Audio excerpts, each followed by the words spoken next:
स्वामी प्रसाद मौर्य का हिंदुओं पर विवादित बयान, गुलाम रसूल बलियानी का कट्टरपंथी बयान, हमास के पक्ष में बयान देना, ओवैसी, शाहिद सिद्दीकी, दानिश अली का हमास की हिमा के लिए इतने विवादित बयान देना, उसके पक्ष में बयान देना, विपक्ष का फिलिस्तीन के राजदूत से मिलके आना, अशोक गहलोत जी का आरपीएससी मेंबर के चयन पर प्रश्न चिन्ह लगाना, सचिन पायलट का अपनी ही सरकार के खिलाफ रैली निकालना।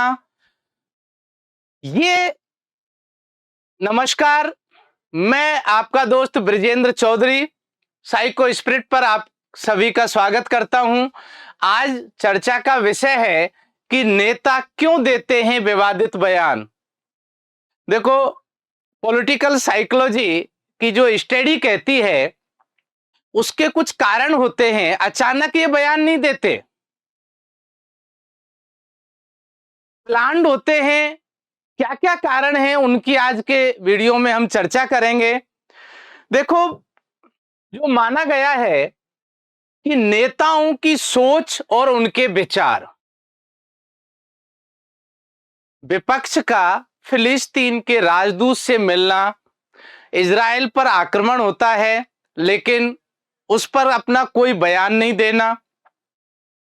क्यों मिले फिलिस्तीन के राजदूत से? क्योंकि विपक्ष का मानना है कि हम संसद में ही विपक्ष में नहीं रहते हैं, चाहे आपकी विदेश नीति हो, चाहे आप इस देश से बाहर कहीं हो, हम आपके पीछे पीछे विपक्ष में ही खड़े रहेंगे, चाहे हमें किसी भी स्तर पर गिरना पड़े। सोच, विचार, गुलाम रसूल बलियानी के जो विचार हैं, ओवैसी के जो विचार हैं, दानिश अली के जो विचार हैं, सिद्दीकी के जो विचार हैं, वो उनकी सोच और उनके विचारों को प्रदर्शित करती है कि किस तरीके से एक आतंकवादी संगठन का साथ देना, उसके पक्ष में बयान देना, इसे राजनीतिक मनोविज्ञान में कहा जाता है कि ये पार्टी या नेताओं की सोच और विचार। अगला कारण कहते हैं कि राजनीतिक रणनीति, क्योंकि इलेक्शन का दौर है, खुद को हाईलाइट करना है कि साहब हम विपक्ष में हैं तो विपक्ष में ही रहेंगे, और ये जो माना जाता है कि जनता से अधिक प्रतिक्रिया प्राप्त करना। ये सब क्यों करते हैं, इसके हम यदि पॉइंट टू पॉइंट बात करें तो इसका जो मूल कारण है, इसका कारण है कि अपने ही प्रशंसन को अपने कार्यकर्ताओं में चर्चा का विषय बनना। कैसे बनते हैं? सबसे पहले आते हैं हम चुनौती पर। एक नेता दूसरे नेता को नीचा दिखाने के लिए विवादित बयान देते हैं, जैसे कि विपक्ष सरकार के खिलाफ बयान देती है। आप ये सोचिए कि आतंकवादी हमला होता है इजराइल पर, विपक्ष मिलके आता है फिलिस्तीन से।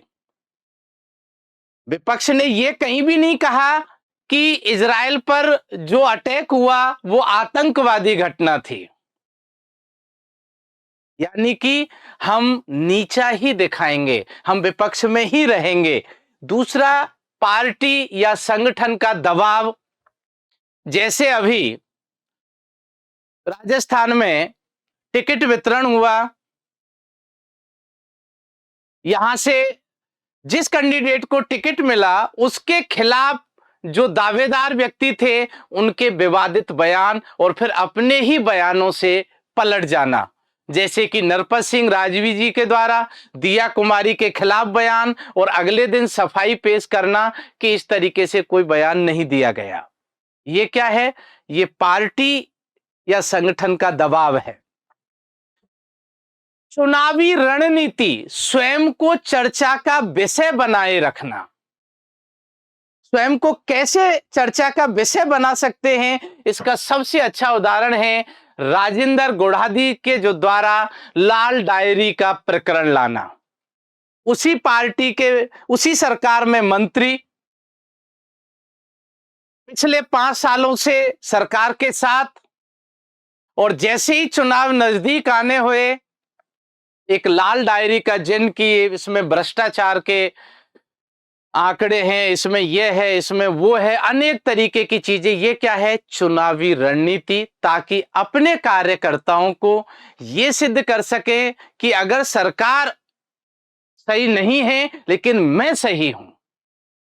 दूसरा जो माना जाता है सामाजिक प्रभाव, अपने समर्थकों पर प्रभाव बनाए रखने के लिए नेता विवादित बयान देते हैं। जैसे हनुमान बेनीवाल जी के द्वारा दिव्या मदेरणा के खिलाफ, मदेरणा परिवार के खिलाफ जिस तरीके से बयान जारी किए गए, वो क्या था?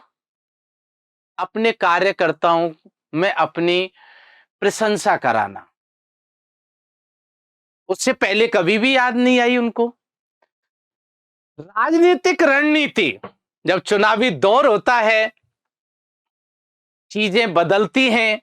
राजनीतिक रणनीति का अगर हिस्सा देखना है तो चुनावों से पहले विपक्ष के द्वारा पक्ष के खिलाफ गलत बयानबाजी करना।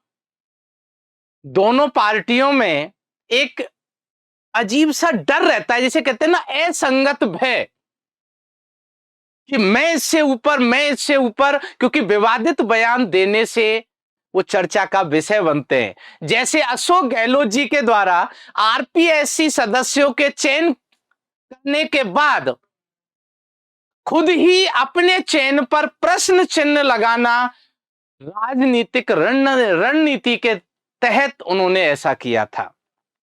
जन संवाद,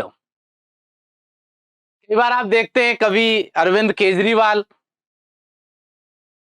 जनसंवाद के समय विवादित बयान दे देते हैं। क्यों? क्योंकि वो सोशल मीडिया पे ट्रोल हो सके, चर्चा का विषय बन सके, अपने समर्थकों को ज्यादा से ज्यादा कर सके। क्योंकि जितना चर्चा का विषय बनेंगे, नेताओं का यह मानना है कि उतने ही बड़े हम नेता बनते जाएंगे। आप एक एक को उठा लीजिए, हमने जिनके भी नाम लिए, स्वामी प्रसाद मौर्य का हिंदुओं के खिलाफ बयान देना, कट्टर बयान देना क्या है? ट्रोल होना। ओवैसी के द्वारा हमास के पक्ष में बयान देना क्या है? अपनी ही जमात में स्वयं को खड़ा करना कि मैं यही हूं, और उनमें एक डर पैदा करना। दूसरा हम बात करें, गुलाम रसूल बलियानी की, इतने कट्टर बयान देते हैं ताकि लोग वाहवाही करें, तालियां बजाएं, उनके समुदाय के लोग उनके प्रशंसक बने। ये किसी भी समुदाय विशेष का कोई भला नहीं चाहते। इनका एकमात्र उद्देश्य होता है कि राजनीतिक पकड़ कैसे बने, कहीं राजनीतिक पकड़ ढीली नहीं हो जाए। सिर्फ एकमात्र यही इनका उद्देश्य होता है। ये राजनीतिक मनोवैज्ञानिक सिद्धांतकारों ने समय समय पर अपने ये कुछ सिद्धांत दिए थे कि क्यों नेता झूठ बोलते हैं, क्यों अपने बयानों से पलटते हैं, और क्यों विवाद में रहना चाहते हैं, या क्यों विवादित बयान देते हैं। लास्ट वीडियो में हमने पॉलिटिकल एंजाइटी की चर्चा की थी, तो अभी हम राजनीति और मनोविज्ञान के संबंध को लेके आगे भी वीडियो में चर्चा करते रहेंगे। नमस्कार।